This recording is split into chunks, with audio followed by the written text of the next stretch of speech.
Ай неге жалаңаш қалды? Бірде ай өзіне көйлек тіктіріп алмақ болыпты.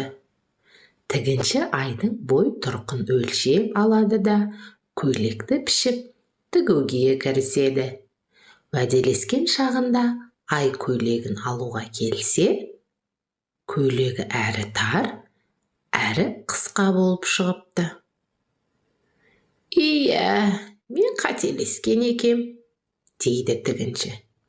Сөйтіп көйлекті қайта пішіп, қайта тіге бастайды. Уәделескен мерзімді шағындап, ай көйлегін алуға тігіншіге тағы келеді. Бұл жолы да көйлегі шақ келмей, қысқа болып қалыпты. Иә, тағы да дұрыс өлшемеген екем ғой, дейді. Айдың толса беретініне түсінбеген тігінші.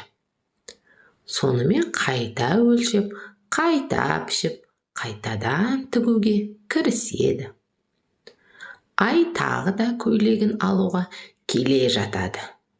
Тігінші киіз үйдің түтігінен асқанда, келе жатқан топ-толық өзі тіккен көйлектен 2 есе үлкен айды көреді.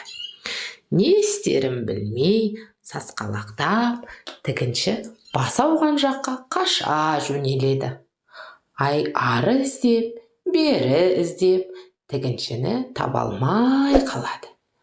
Сол себепті ай көйлексіз жалаңаш қалыпты деседі.